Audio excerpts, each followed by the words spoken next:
Welcome to Energy Stew. This is Peter Roth, your host. And I'd like to ask you, are you part of the conscious whole? Maybe that's good. Maybe not.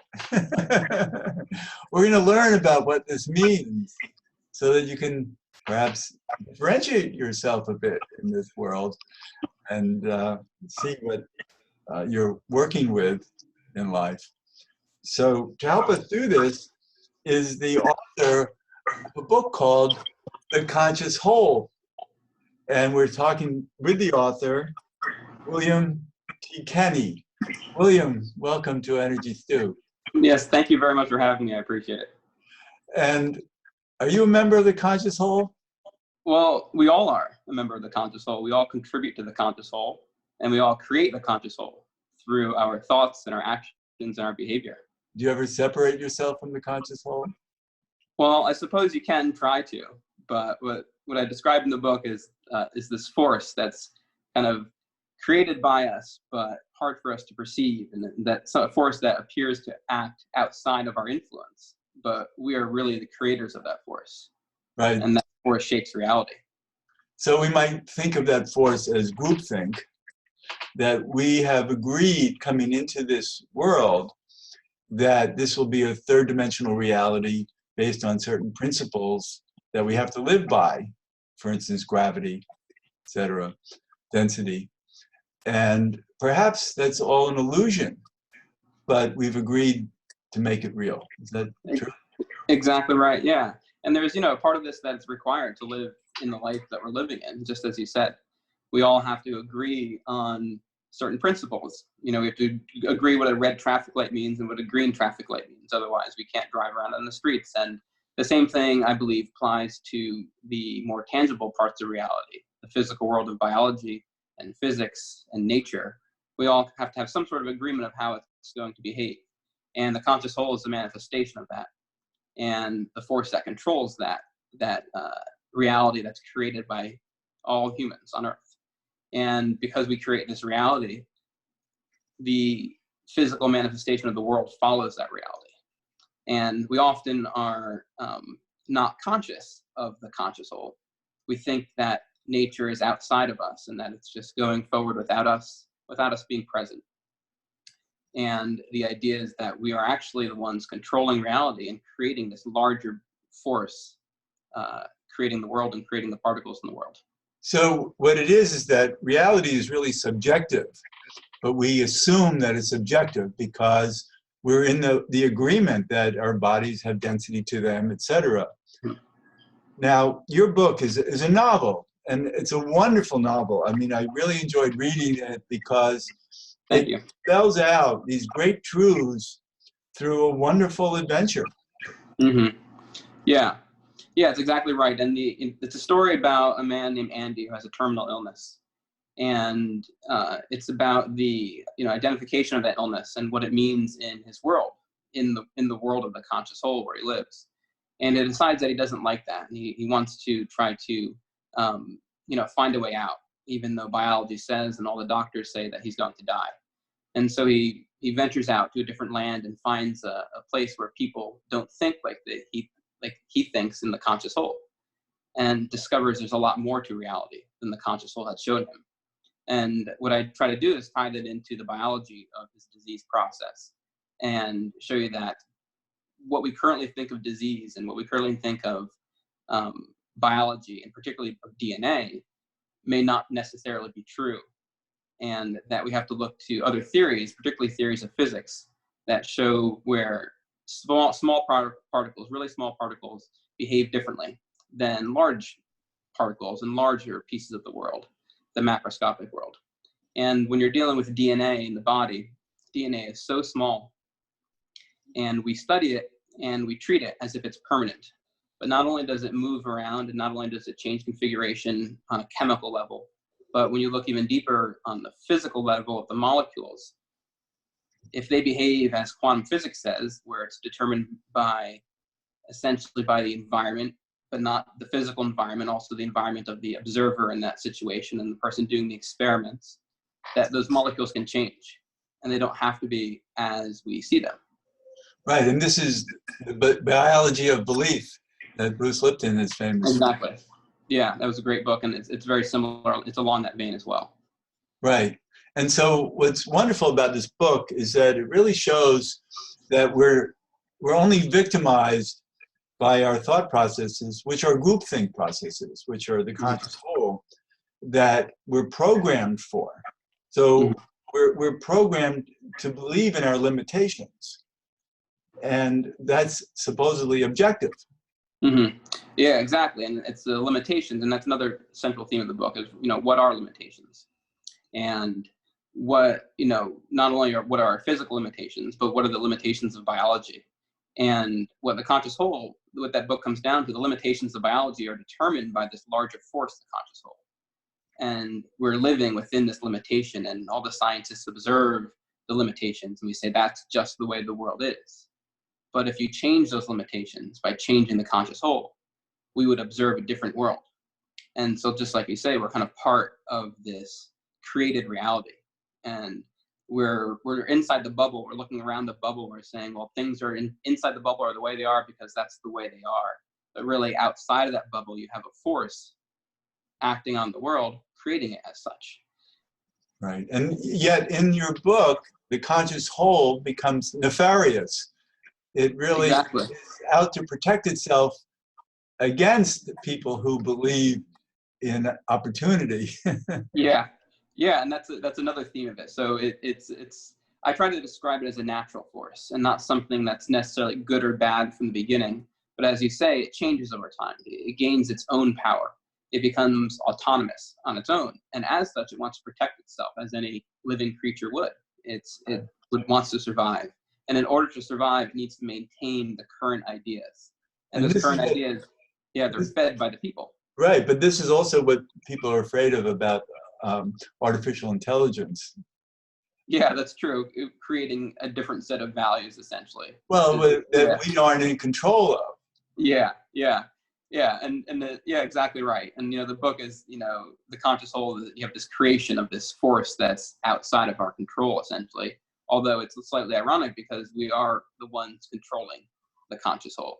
Well, we can. The thing in the book is that you have to get to a place of realizing that you have that power.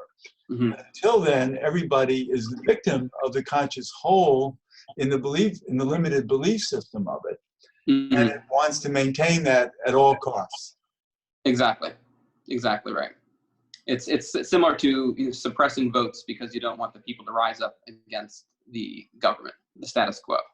Right. So the people are voting in the conscious whole, and they feel like their votes don't count. How could one vote count in the conscious whole?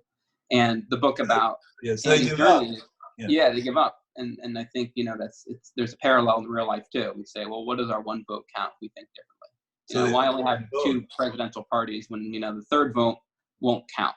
And the whole idea of the book is that it all counts. Every single one of them counts.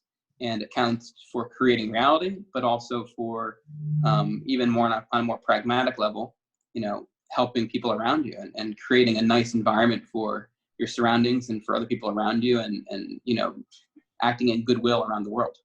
Right. So in the book, I was really rooting for Andy. Yeah. He's the hero. And yet he has a lot of helpers too. He went because he had to travel beyond the known world in his illness and being disabled and close to dying, and yet he was able to forge his way to a distant community that no one ever heard of, called Neat Cove. Yeah, and Neat Cove is actually, on a side note, it's actually a real place that I've been to. It's on the tip of Cape Breton in Nova Scotia. It's this little tiny town. It's literally, you drive out to the end of the road, and that's Neat Cove, and then there's no other way. You can only go in or out on one road, and you get there, and there are several houses, and it's a little known place, but it was kind of a cool name. But in the book, Neat Cove is where people actually think outside of the conscious whole. It's beyond the limits, the boundaries of the conscious whole, because it's so far out away territorially of the conscious whole. Yeah. Yes. And that's the only way he he could have the opportunity to break the mold. Yeah, and you can, and interestingly too, these conscious holes are essentially kind of created wherever they are, and so you have this other kind of belief structure in Meat Cove that's different than the conscious hole. And Andy, when he's there, he's able to see his disease in a different way. And the parallel is, and I go into some of the biology of it as well, the conscious hole is essentially parallel, equates to our current paradigm of medicine. And then he goes to Meat Cove, where I introduce a new kind of paradigm of thinking about biology and DNA, but in the context of physics. And so what I try to do in the book is to bridge the metaphysical world with what our current understanding is in empiric science. And it's my personal belief that as we gain more information and knowledge, we will find that bridge, and the metaphysics won't be metaphysics anymore. It'll be physics, because we will find that these phenomenon are actually real. What we consider metaphysical now is real. And I think I quote it in the book at some point about miracles, and how miracles are really only miracles because we don't understand how they work. But once you understand how a miracle works, it's no longer a miracle, it's just the empirics of it. So what it is that we're caught in our stories of limitation from our ancestors, and also the conditioning of our current lives, that we have opinions about ourselves. It could be opinions that we've gained through just the genes that we were born with from our ancestors, who had their own struggles, and they became embedded, their stories became embedded in our own story. And then we're reflecting that. And then, so we have these limitations of our ancestral stories. And then using quantum physics, the observer is an observer with a lot of limited opinions. Exactly right. And I use a lot of different characters in the book who have different illnesses. So when Andy eventually leaves Meat Cove, he goes back to where he's from, a town called Brave, back into the conscious hole, and he encounters people there who have various illnesses. And, I draw parallels, just like you said, between these kind of ancestral stories, or these previous stories, and how that influences our current life, and how the influences our current disease states as well.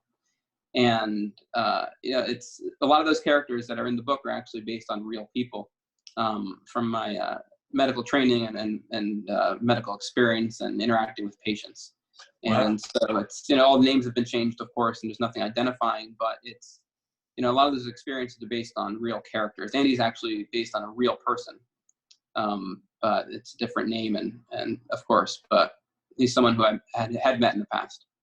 Right, and there are many examples of what medical world calls spontaneous remission. Yeah. They don't understand how you can get better, and a lot of it is just because we're changing our stories. Yeah, and the biggest theme from the book, I think, as well, is, just like you said, the spontaneous remissions. The word we use in medicine often too is idiopathic, meaning we don't know why, and there's so much of that in medicine because we really only understand a very small amount of biology and physics and our natural world. And I think we have to be open-minded and say, well, if something's idiopathic, or if it's a spontaneous remission, or if it's something we don't understand, there is a reason behind it. And there is truth behind that. And I think we will find that truth at some point, but it's about being open to the idea that, well, maybe the way we understand medicine is not how we used to be, or how we think it is. And I use some examples in the book too. One of which is an example of tuberculosis, how we used to understand tuberculosis. And they used to think tuberculosis was inherited because, the mom would have it, and then the kids would have it, and then the grandparents had it. And it was really because they all lived together and behave in the same ways. Yeah. It's the behavior, it's the mindset of reality that they live within that causes the body then to respond in the same ways. Exactly, yeah. And I quote a lot of literature too regarding to ADHD, attention deficit hyperactivity disorder. I did some research at that when I was at Penn State, and looking at the mental process of that. And what I had studied was cortisol activity in the blood. But when you think about how you can raise a child and how you teach them to interact with the world, and how we teach them to use their behavior, or how they're maybe stuffed into, you know, a certain box by having to sit in the school and sit in a desk all day, and how that's not natural. There are a lot of behavioral aspects that cause these disease states to kind of come out, and then we classify them as a disease. Right, because they're not behaving according to the conscious whole. Their minds need more than the conscious whole, and we don't know how to educate them accordingly. Exactly. It's, you know, you have to sit in a row at school, and you can't, you know, run around, and that's not natural for some people, and that's Right. okay. You know, those people can find their energy and use it in ways that are productive. Yeah, it's right for them, and they bring their gifts because of that. Exactly. And it's about being open-minded to that, and open-minded to, you know, seeing how people can view the world differently and live in the world differently. But schools don't like that. No, they don't like that, and you know, and we have a medicine to fix it, and you know, that's a whole different discussion as well. Yeah, I mean, right. The way it gets fixed is to change their behavior to fit more into the conscious whole. Mm-hmm. Yeah, exactly. Wow. You know, so there's so many lessons in this book, in large part because of your own experience in the medical world. You get to see how people have created their limitations.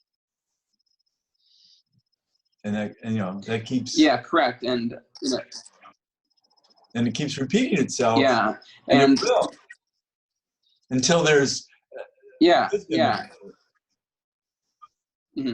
Yeah, and it's, you know, trying to, I think, bring to light that the world is not just biology and DNA. We live in a paradigm currently where, you know, DNA is king, and first it was the sequence of DNA. Now we're in the epigenetic part of DNA, where it's, you know, the influences on DNA, or the parts on top of DNA that control it. And there's a lot of very interesting science and very important science related to that.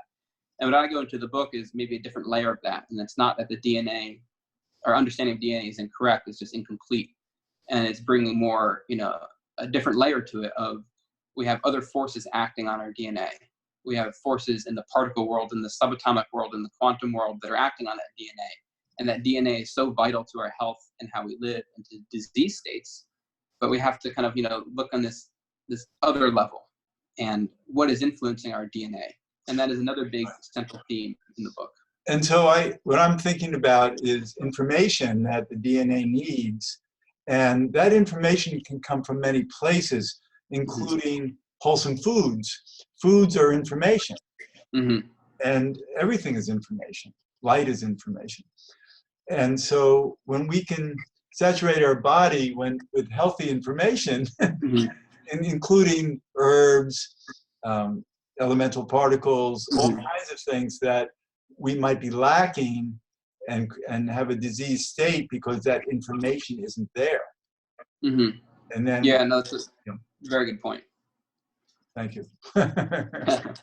No, it's why we have to think for ourselves outside of the conscious whole, in ways of the limiting conscious whole, in ways that are responsible, because most people can't address these at all. They mm-hmm. nothing to that. Yeah, and the one thing I kind of talk about too, and as part of the conscious whole, is, you know, we kind of touched on earlier, this, you know, willingness to kind of succumb to it and to say, well, that's just the way it is, I'm not going to fight it. And there's, you know, you can go through life in an unconscious way. And Andy chooses differently. He decides to, you know, think about the world consciously. And he comes back into the conscious whole to make the conscious whole conscious, because ironically, the conscious whole is really an unconscious state. Well, it's the maintenance of bad habits.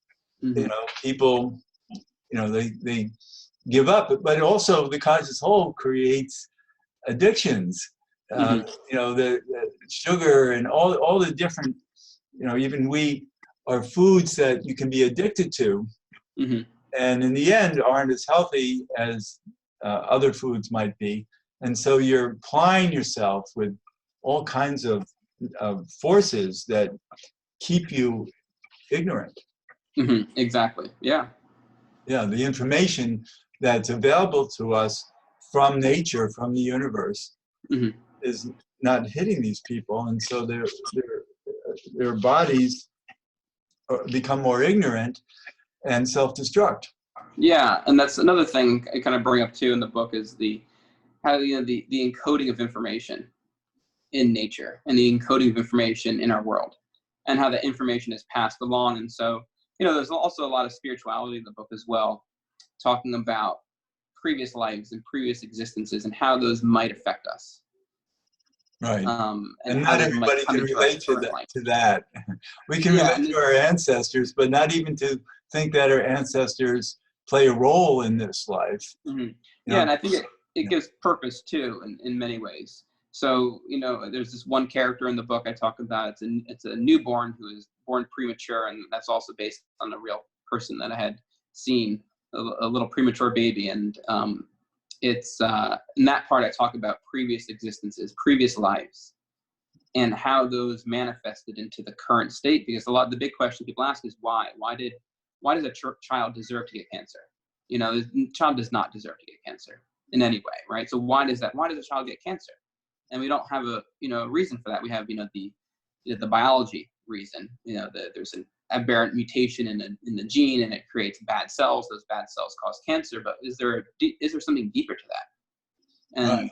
and that's kind of, I think, one thing that I try to do is there a deeper understanding, a deeper meaning, or something behind that?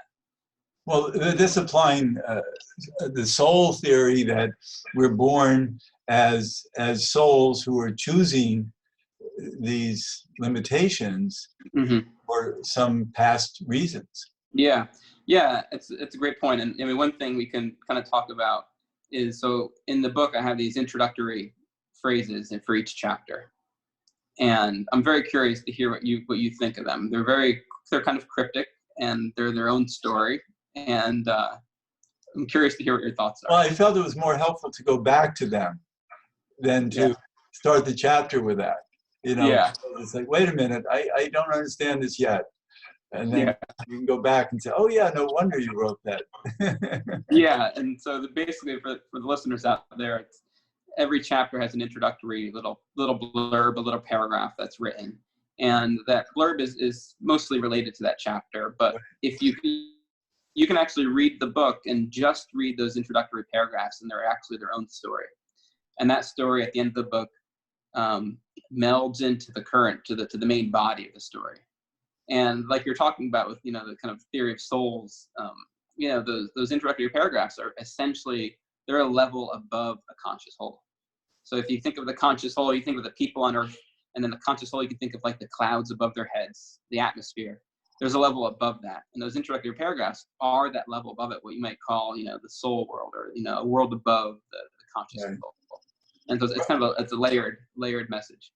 Right, and well, the whole book is layered, because it's so many deep truths, and you have a lot of footnotes and at the bottom of many pages that talk about the science that you're relating to. Yeah, and so that was a big goal for the book, is because there's a lot of science out there that supports what we currently call metaphysics. And so what I wanted to do was, as being trained in medicine and having done research and published in traditional research avenues, I wanted to take the information we have, the empiric information we have, and relate it to some theories in the book, to give them substance, and to say that this is not just me talking. I'm just not making stuff up, even though I do make a lot of stuff in the book. It's there's some of this stuff has backing to it. A lot of it. No, it's all it works on every level. And it brings everything around to great understanding. So I think the audience should pick up the book, The Conscious Whole. Your name is William Kenny. Is there a website or? Yeah, well, the book's for sale on Amazon, Barnes & Noble, IndieBound. You can go to your local bookstore and ask them to order it. We also have a website, theconsciouswhole.com, and you can go there and there's links to buy the book from there, and a little bit about the book. And so, you can find it on Amazon Prime. They can that's great. Ship it right to your house in a couple days. Yeah, that's great. Yeah. Because it's really important. Not only it helps to understand the language of what you're talking about in a way that's communicable to a large part of the conscious whole. Yeah, and that was another purpose of the book is, I wanted to write it so that anybody could pick it up. And like you said, there are many layers to it. And so there's the story layer, the novel layer, and you can read it just for the novel. And I hope that it's enjoyable on that level. And then there's maybe the messages within, and you can pick up some messages, maybe not all, but some, and maybe you can pick up, then the science, and there's the footnotes, and, there's kind of a lot to it. And, I hope that it's accessible to, as many people as possible. Sure. I had such happiness reading the book because it just read to me the whole way about what I was excited to hear. Mm-hmm. Yeah, and I hope it reaches too to the people that maybe haven't thought about this kind of stuff. And that's the big thing about bringing the science, because it's my belief that, that we're going to discover a lot of new things in the future, and they're going to bring us closer and closer to what we currently call the spiritual world, the metaphysical world. And we're going to find that, I think that those worlds are real in the scientific sense that they're real, because if they are real, if you do believe in them, then they must be real in some form. Right. Therefore, they must be discoverable. And the book really identifies what true healing is. Mm-hmm. Is basically it's a change of information. Mm-hmm. Yeah, it's absolutely. It's just kind of some airy fairy thing. It's really the way that the body then can use this new information to heal itself. Mm-hmm. Yeah, and it's about pushing through difficulties as well, and looking at disability in a different way too. Because Andy is essentially disabled when he leaves the conscious whole, and there are a lot of people out there doing amazing things who are we'd call disabled, but everybody's able really to do many things. And there's a lot of action in this book too. There are a whole bunch of bad guys who represent the conscious whole, and yeah, it was fun to write. Yeah, I'm sure. So we're really at the end of our time. I'm so glad that you wrote the book, and I can talk with you about it. Yeah, thank you very much for having me. It was a pleasure. Sure. And this is Peter Roth, your host of Energy Stew at prn.fm. I can be reached at peter@heartriver, HEART river.org. I'd love to hear from you, and thanks so much for listening.